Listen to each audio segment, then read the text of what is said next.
What's up, everybody? Welcome to another edition of the Got Next podcast. I'm your host, Mitchell Baldwin, with my co-host, Donovan.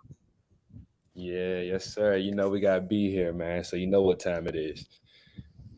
Exactly where I was going next, man. Ben Jones, Nate Ash back with us, man, on that. Some NFL content coming for you guys, man. How you feeling, B? It's good to be back, fellas. It's been a while. But glad to be back and talking some football. Yeah. Absolutely. Season starts in like 2 weeks, guys. So today we'll be talking about the hottest NFL topics right now. What's going to happen with Jonathan Taylor. Obviously, the Jets look a little bit juiced right now. We're going to kind of see what their season might look like.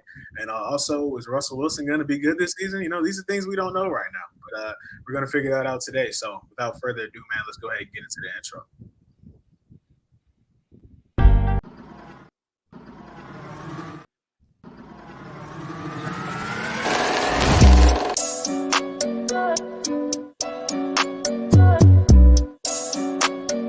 3-pointers. Outside jumper for three at the bucket.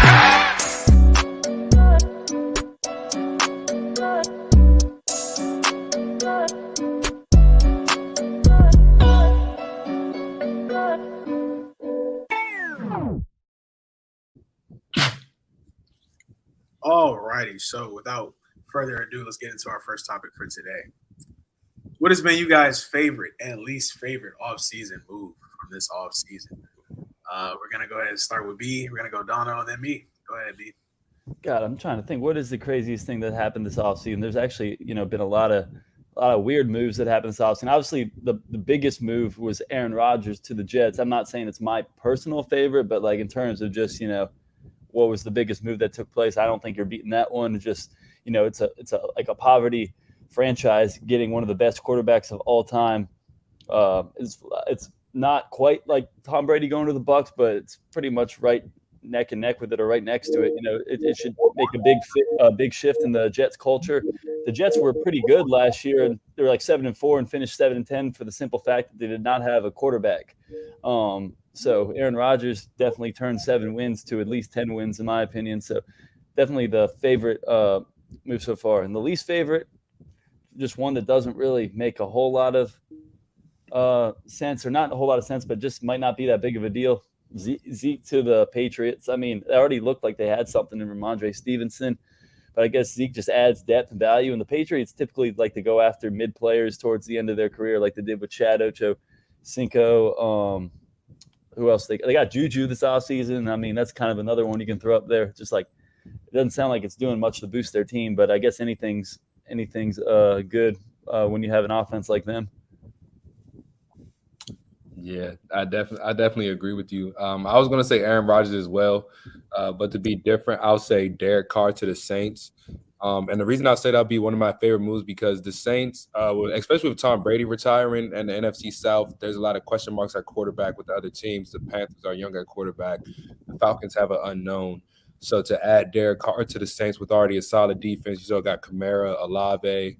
Who knows what's going on with Michael Thomas, but if he's back to the Michael Thomas that we've seen in prior years, that could be a big boost for them. So in that division, to add Derek Carr there, who's probably the best quarterback in that division now, the Saints could win that division and get to the playoffs. So I think that was a very good move for the Saints. For my least favorite move, I'll probably say the Vikings cutting Dalvin Cook. Just as a playoff team, and just the unknown with Kirk Cousins, knowing the type of quarterback he is, he needs as much help he can get.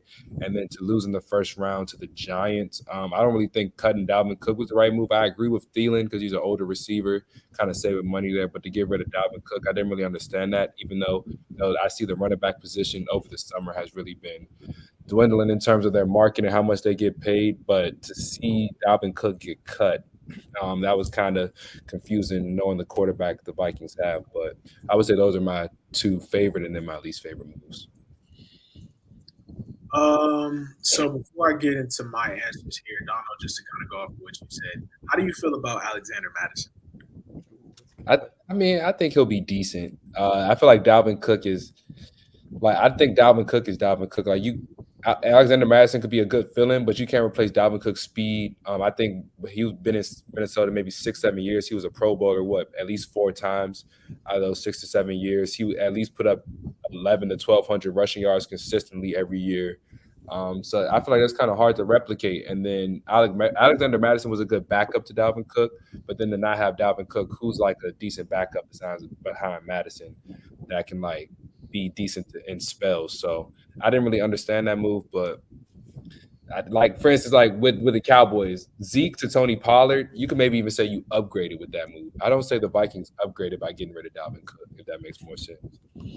I feel that. I think that like a year ago, Cowboys, it kind of would have been the same because like we only kind of saw spurts of Pollard. Like it seemed like every time Pollard was getting like the reps, he was kind of outplaying Zeke low key. Whereas I think Madison, whenever he got an opportunity, he wasn't like outperforming Dalvin Cook by any means, but like he was kind of right there. Like Madison was one of the best backup running backs, I feel like, in the NFL for a little bit here. So like I'm kind of excited just to kind of see what he'll look like as like their full-time running back, like getting most of the snaps there. But so yeah, I think that was I liked your answer there. It was kind of interesting. I haven't heard that one yet. So my favorite offseason move, I'm going to go with the Cowboys here, man. I'm going to just say our offseason as a whole, I kind of enjoyed this year.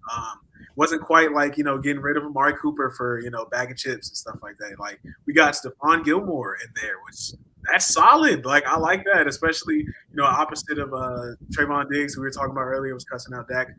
And then my least favorite move of this offseason was what we talked about earlier.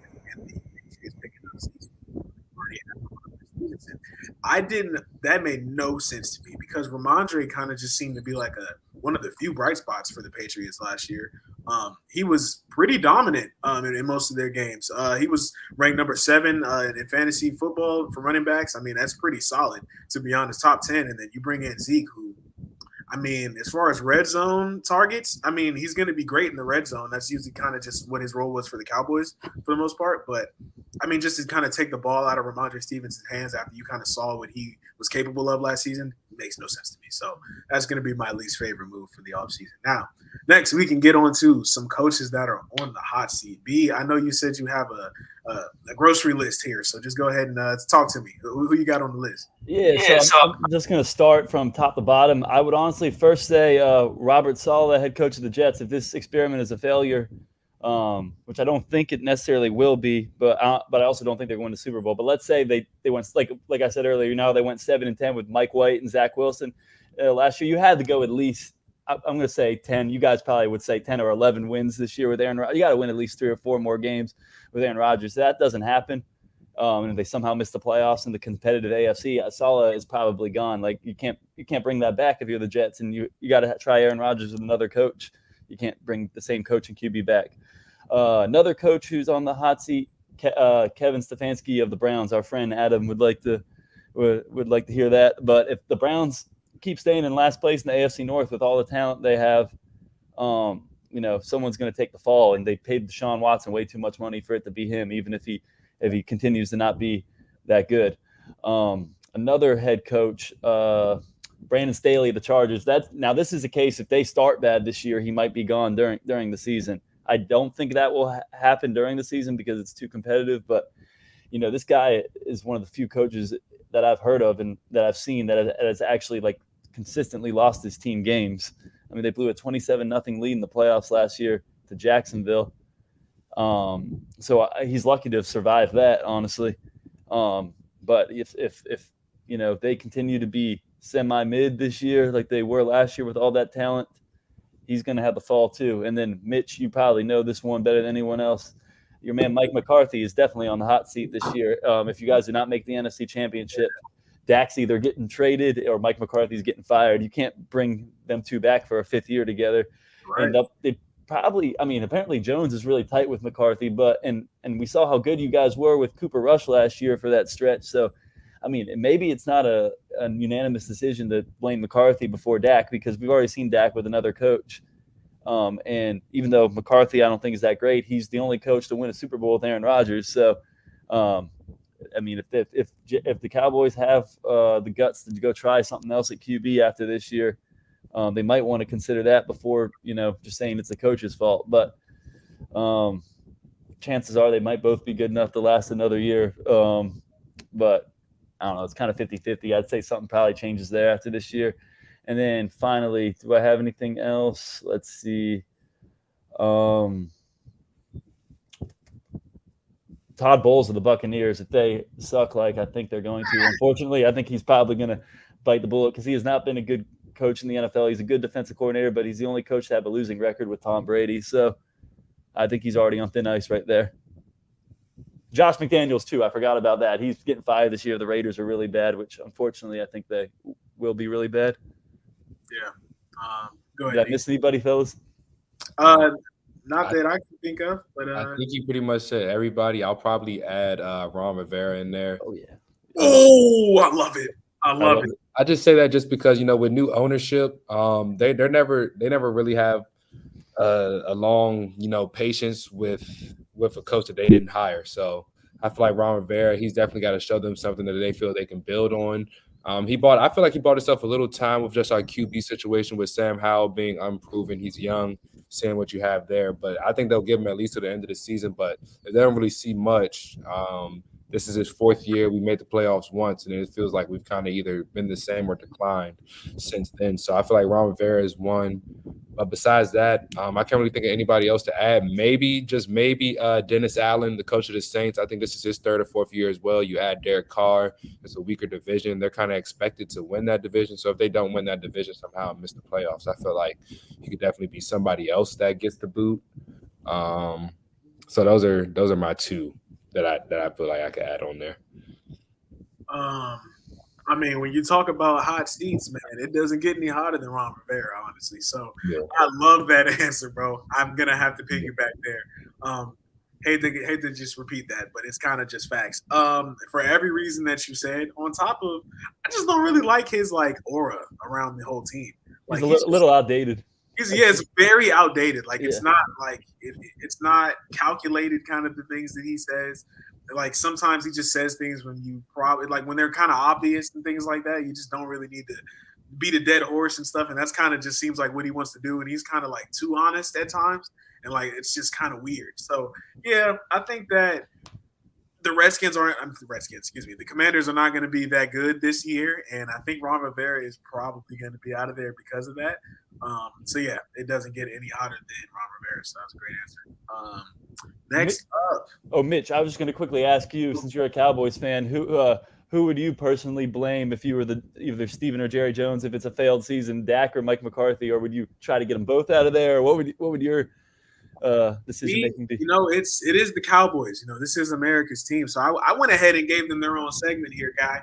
Who's to blame if the Cowboys can't get over the hump? That was my very next question there. B, you can go ahead and start. Who's on the hot seat in the Cowboys? It's really tough because I think, we can all make the argument that McCarthy's, he's kind of like Doc Rivers of the NFL. I think that's a good comparison. He won with a stacked team, and, he'll probably continue to get head coaching jobs because of his maintenance of a winning record. He's won in Dallas. I think he's the only coach since Jimmy Johnson or someone to get to the playoffs back-to-back years. So, I mean, I don't think it's hit to his credit. I think they have a pretty stacked roster, so they should be making the playoffs. But, I don't think he's thought of as an elite head coach, but I think he's thought of as a decent head coach. And unfortunately, Dak's kind of the same thing at quarterback, except he doesn't have a ring to speak for it. That's the only difference. He's not thought of as a elite quarterback, but he's thought of as a very serviceable QB. If you look at his draft class, it was Dak, Goff, and Wentz, and Carson Wentz's career at the moment might be over right now. And Jared Goff is already on it. He's decent, but he's on his second team. So Dak's kind of the head of that, I guess, mid quarterback class, whatever you want to call it. So I guess he's done enough to look like more of a good player than a bad player. But I honestly think he's about a year away from being on the hot seat in Dallas, because how much longer can they take just not winning in the playoffs? What do you guys think about this? It's a fascinating subject. I feel like it's easy to blame the product on the field, so it's easy to blame the quarterback, and then it's easy to blame the one who's getting instructions from the coach. But I feel like you gotta kind of blame the constant that's been in Dallas there the whole time. I feel like Jerry Jones has to really shoulder a lot of this blame, because outside of when he first became the owner, before we were all alive and they got those Super Bowls, Since then, he's been the owner. He's been the constant thing there. They've been through different coaches, quarterbacks, and there's been one thing constant with the Cowboys, similar to Washington under Dan Snyder. It's just always been a different coach and quarterback, and then the product on the field hasn't been that great, or they haven't been to that same glory where they once were. So I feel like Jerry Jones should definitely get the blame here because at the same time, he's the one making all the decisions.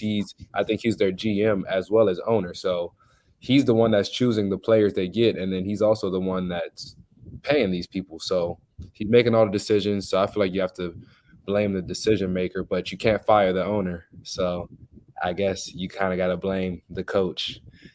So I guess I go with McCarthy, but I would think Jerry Jones should really get more of this blame. I think publicly who's going to get the blame, it'll be McCarthy. I think that who I actually believe deserves the blame, I think it's 50% Jerry Jones. I think it's 25% Dak. I think it's 25% Mike McCarthy. Jerry Jones, man.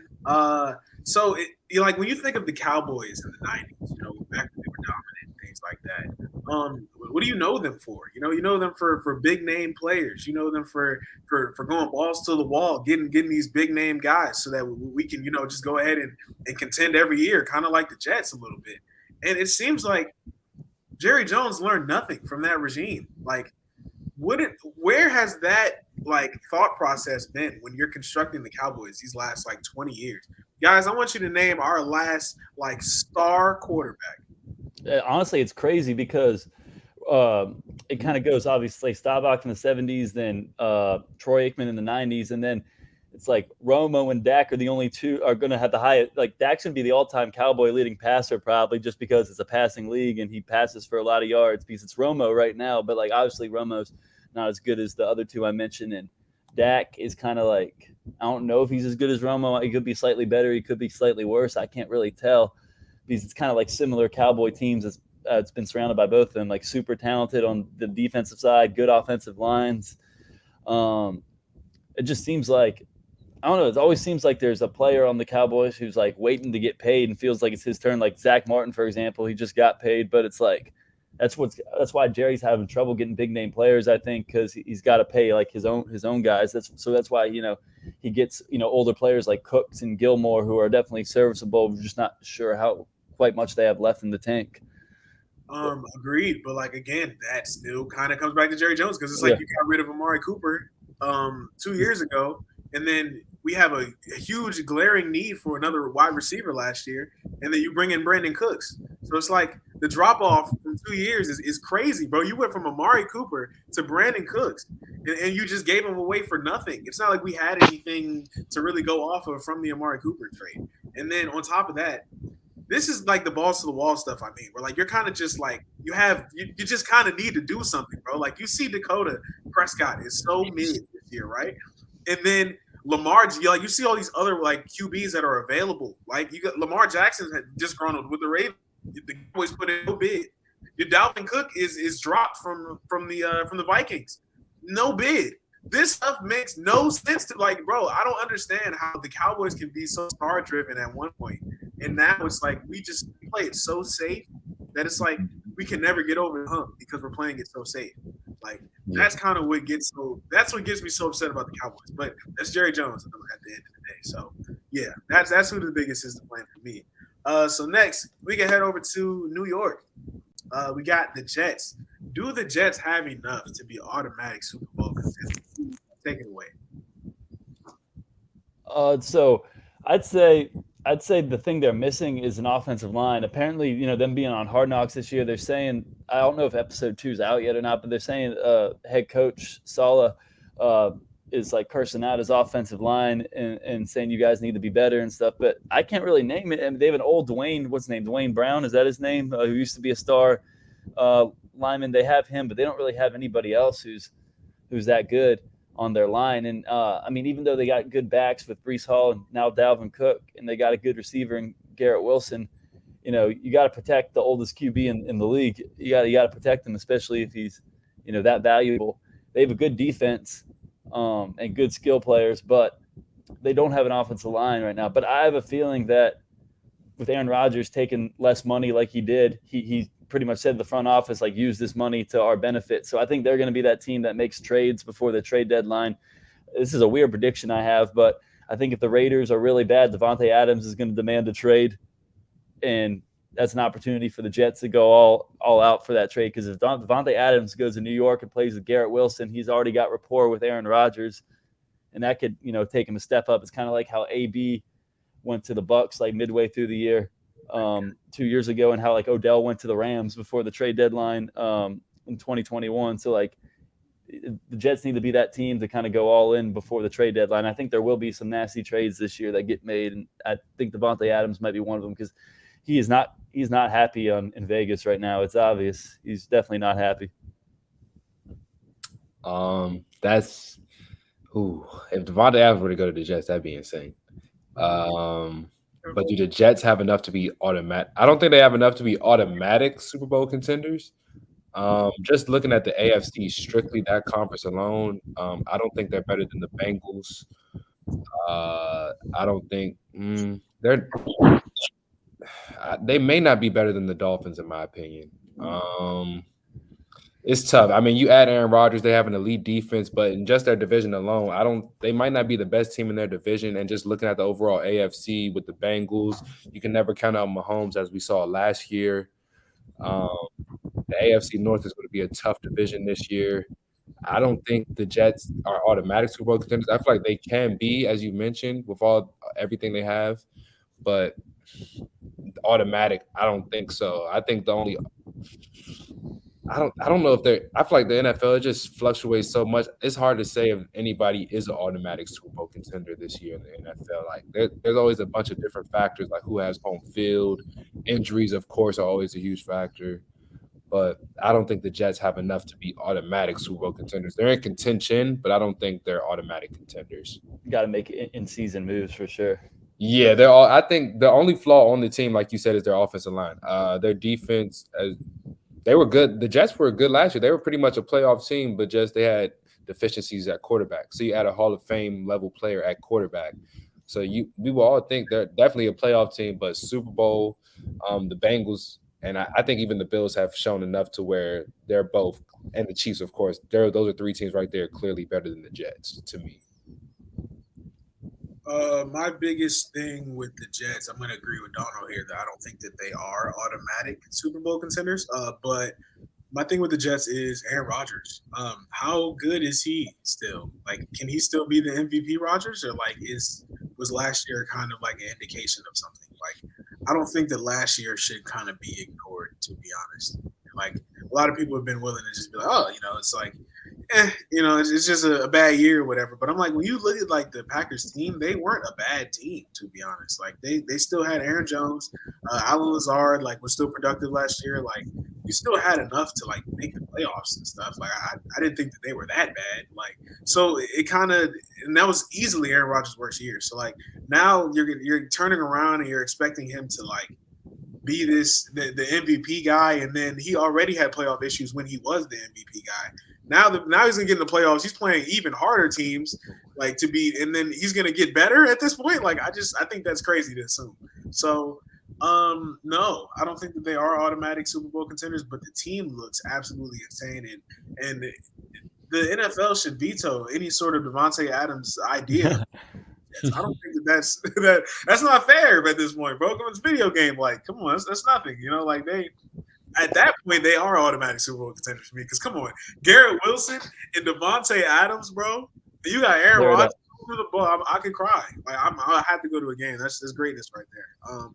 But next up, does anybody have anything to say on the Jets? By the way, no. I think you guys pretty much said exactly what was needed to say. Like they have the pieces, but you don't trust them. A, because they're the Jets, and B, because Aaron Rodgers is a great player in Green Bay who only won a Super Bowl once. So it's like a little confusing there. Harder AFC than NFC, like you said, Mitch. Yeah. Like, I'm not going to forget the fact that he was at home. It was, snowing against the 49ers? 0-4 against the Niners in his this was his chance. Yeah. This was his opportunity on the frozen tundra. This is your time. He couldn't do it, bro. And I was disappointed, bro, because, like, that was the MVP year. And I'm like, wow, this is crazy to watch, honestly. But let's move on. We got Mahomes, Burrow, Allen, Jackson, Herbert, Wilson. Who's on the outside looking into the AFC, B? All right, well, that actually leads me to a good transition here because y'all were, or Mitch, you were saying, let's not ignore what Aaron Rodgers did last year, and I immediately thought of Russell Wilson last year, and I was like, there's no way in the possibilities of all possibilities that Aaron Rodgers this year can play as bad as Russell Wilson did last year. Like that just won't happen. I'm almost certain. But on the flip side, is Russell Wilson going to be better this year than he was last year? I think he should be because he is a better coach. But it's not like Sean Payton can throw the ball for him or make him, have better accuracy down the field. I think Russell Wilson's, has lost some skill for sure. Like his last year in Seattle, they went 7-10, and last year in the Broncos they were 5-12. So like he's not a winner anymore. So, and he's in a tough division. So I mean, I definitely would put his team on the Broncos on that outside of the AFC. They have something to prove for sure. Like if I have 7 spots, I'm not putting them in right now just because they got a good coach. I mean, they still have a declining quarterback, and I think the receivers are a little bit overrated. I'm going to say like Judy and Sutton. I think they get a lot of talk, but I'm like, what have either of them done yet for real? Besides, play well for a stretch and get hurt. What else have they done? They have a good defense, but I still think their offense is going to be pretty bad this year. If I had to bet someone else is going to be on the outside, I'd have to say Herbert, just because I don't trust the Chargers. There's just a snake-bitten franchise who loses games the most heartbreaking ways possible. And I'm just going to go one by one with these quarterbacks. Next one, Lamar Jackson. I expect the Ravens to make the playoffs. However, I think we're kind of getting used to them losing the same way every single year. They start out well, and then they lose a bunch of football games late in games. Their defense is good for 3.5 quarters, and they lose it halfway through the fourth. And then their team just gets injured throughout the year. Now, they got a new offensive coordinator, which they needed to do, which was a good move. But it's like, are they going to be healthy at the end of the year? So Tyler Huntley doesn't have to play quarterback for him. And then the Bills, I would be really shocked if they didn't make the playoffs. But it's also like, did they even really get any better? And all that happened was their division got a lot harder. So I don't think they're going 13-3 again this year. I think they're going to be more like 11-6 or something like that, or 10-7. Unless Josh Allen got better. I mean, I still think Josh Allen's a great player, but he was all our MVP. He was our MVP pick for last year, all three of us. And if there's anything we learned about him last year, is his decision making in crucial moments isn't always on point. Burrow, Mahomes, not going to worry about either of those two, especially the Chiefs. You're just getting used to the AFC Championship game being played in Kansas City. I'm not going to say it's guaranteed to continue this year, but if I'm looking for 2 spots in the AFC Championship, I'm thinking the Chiefs are going to be one of them, and it's going to be a dogfight for these other teams to have the opportunity to play them. Last 2 years, it's been the Bengals. I personally would be surprised if it's the same matchup 3 years in a row. Someone else has got to get in, but basically the order you wrote it in, Mitch, is most trustworthy to least trustworthy, in my opinion. I think I did that on purpose. I don't know. Go ahead, D. I would say out of this list, Russell Wilson is definitely on the outside looking in. I feel like the first, how you listed it, these first 5 names, I feel like those teams are almost a lock for the playoffs just off of their quarterback play alone. And then the AFC South, you have to have a division winner there. So Trevor Lawrence is going to take that. That's one spot. And then that last spot, in my opinion, is going to come down to either the Dolphins or the Jets. So it's going to come down to Aaron Rodgers or Tua. And I think I would go Aaron Rodgers there. But, I mean, don't sleep on the Dolphins either. You got Waddle and Tyreek. And then the Dolphins were a playoff team with Tua hurt last year. So, and then they added Jalen Ramsey. So I think out of all of these teams, the Broncos probably have the shakiest roster out of those as well, not even mentioning their quarterback. So I think Russell Wilson will be the one on the outside looking in the AFC this year, just with the struggles from last year. And then to compound that, they didn't really have that many draft picks due to trading for Russell Wilson this year, so they couldn't really get him much help. So they're kind of in the same position they were last year, but just with the upgrade at coach, which is good for maybe 2 to 3 more wins, but then you still need players on the field that can produce. So coaching can get you so far, and I think Russell Wilson is the odd man out here.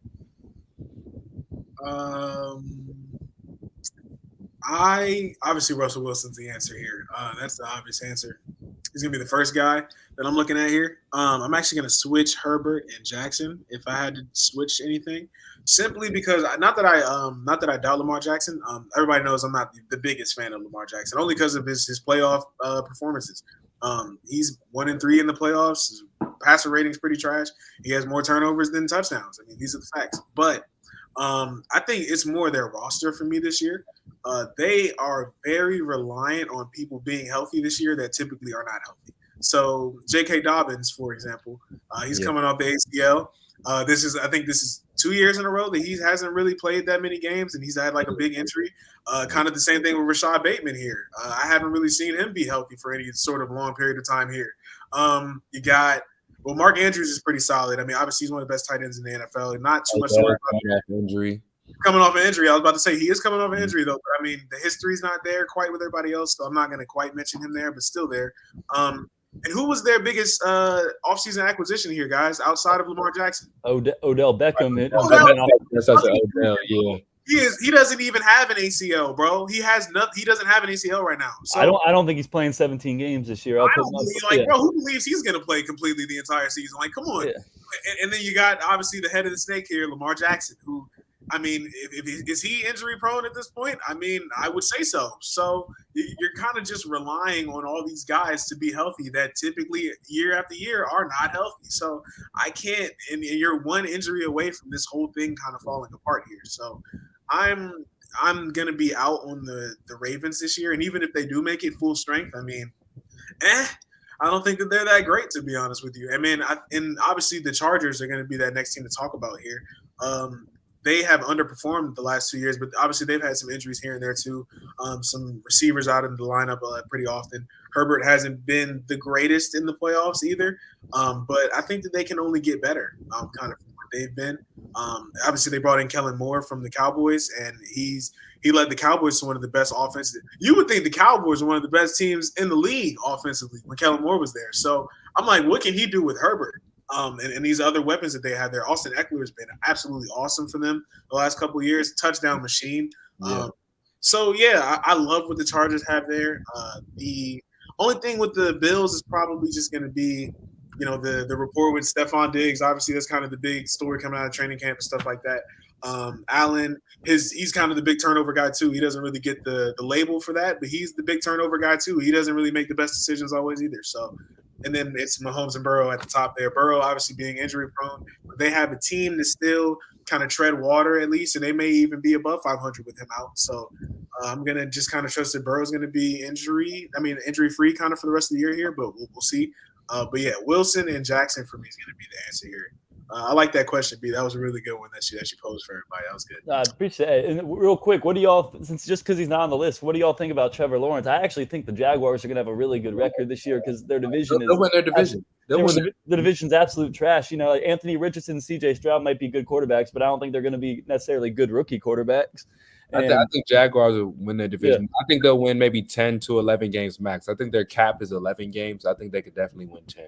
Yeah, 9 to 11 wins. The Titans, they got Hopkins, but look who's throwing in the ball. It's not going to be enough to be better than the Jaguars. Yeah, Will Levis, Malik Willis, and whoever, and Tannehill. Great, buddy. Yeah, that division's over. Like the Jaguars are winning that division. Yeah, bro, and they have one of the worst offensive lines in the NFL. Derrick Henry, I'm not really high on him in fantasy this year, honestly, because of their offensive line, to be honest. I want to have a fantasy episode. That'd be kind of cool. But anyway, we can move on here, I think. I mean, D, did you have anything else you wanted to say? No. That was kind of a good segue to our last segment here. We obviously saw Dalvin Cook sign with the Jets. We saw Zeke go to the Patriots. Jonathan Taylor's kind of the odd man out here. What do you guys think happens with Jonathan Taylor and the Colts? I mean, if they're not going to sign him, I don't see why they shouldn't trade him. Like, from the Colts organizational standpoint. Now, I know after last year, you can't rationale. You can't think for the Colts after what they did with the Jeff Saturday hiring. Like, I have no clue what Jim Irsay's thinking in his head. That guy is a crazy man.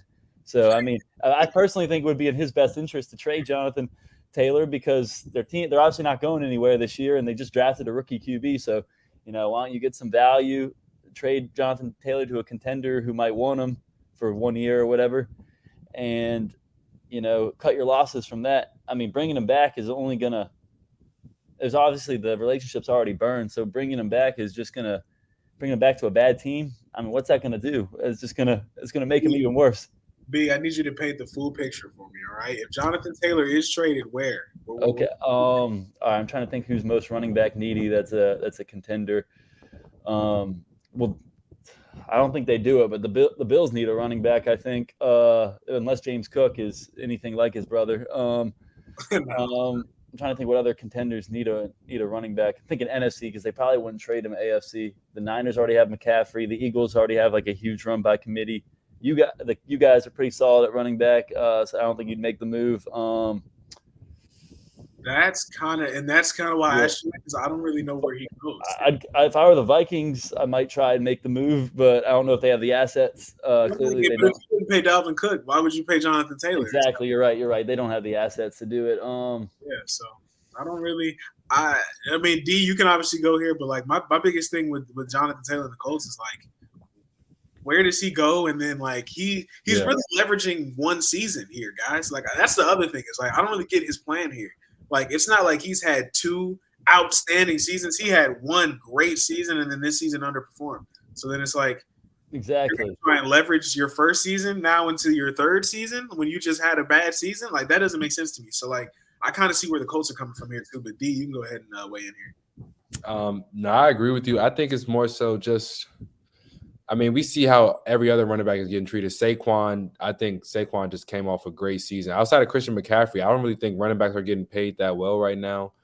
I just don't really see many places where Jonathan Taylor can go and get the compensation he feels he deserves. I think teams would definitely try to trade for him. Like, he's not a bad player at all. Like, Josh Jacobs just led the league in rushing himself, and he's still without a contract right now. He's fresh off of a huge season. Thank you. So, like, to your point. So I just feel like it's kind of a tough situation. But I think, honestly, he might just stick with the Colts. I think him and Anthony Richardson could be solid because with mobile quarterbacks, the running back ends up getting more rushing yards due to how mobile the quarterback is, and he's a threat. So you see how Miles Sanders would have solid seasons with the Ravens when J.K. Dobbins was healthy. He was putting up good numbers. So I think Anthony Richardson and Jonathan Taylor could kind of be a good 1-2 duo, but I just think Jonathan Taylor stays with the Colts because I think some teams may try to, go for it, but there's just not many teams. Maybe the Dolphins. I can see the Dolphins maybe trying to make a move after him. Okay. I can see that. Raheem Mostert gets hurt a decent amount.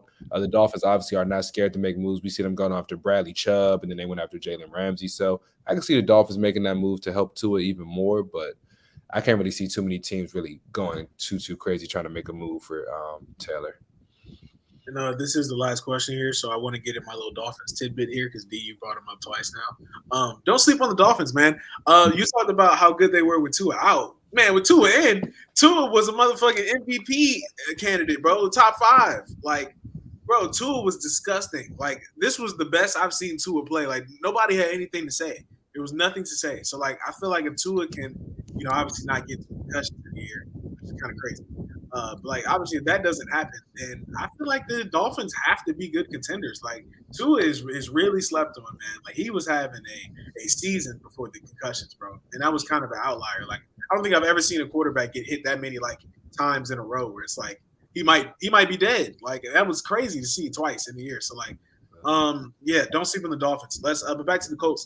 What I think happens with Jonathan Taylor here is I feel like he's going to be on the Colts. Like, my biggest thing is, like, you can't like, this isn't the NBA, bro. Like, you can't go out and have a good playoffs and then immediately the next offseason, like, you're able to just get signed. Like get a big contract. Like, especially at the running back position, you have to be consistent. Like, Josh Jacobs, obviously he's coming off a really good season. Like Donald said, he doesn't have a contract right now. There's a couple other guys. Austin Eckler, who we talked about earlier. Like, he was having some contract issues coming into camp. And, like, he's Austin goddamn Eckler. So, like, for Jonathan Taylor, like, obviously you had a great season 2 years ago, bro, but you have to do it again before you can do that. Like, and I think that he should look at this as a way to, like, be motivated coming into the season. Like, I didn't have a good season last year. Obviously, I was really good the season before. Like, if I even show a glimpse of what I did the first season, somebody's going to be willing to pay me, whether it's the Colts or it's the Dolphins, like you guys mentioned. Like, so that's kind of what I think happens. I think he's going to end up on the Colts and then kind of have to just play well and get the contract that way. So, anything else? Have anybody to say on the Jonathan Taylor front? No, you guys killed it. You killed that segment. All righty. Well, guys, we've come to the end of our questions here. So I hope thank you guys for watching. Make sure you guys like, comment, subscribe, all that type of stuff to the channel. We definitely appreciate it. B, thanks for coming back on the show. Anybody got anything to say?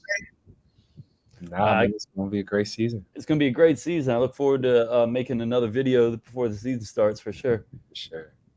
Absolutely, man. Let me go ahead and start with the socials real quick, man. Make sure you guys follow us on TikTok. Make sure you follow us on Instagram too as well. And we'll catch you guys next time, man.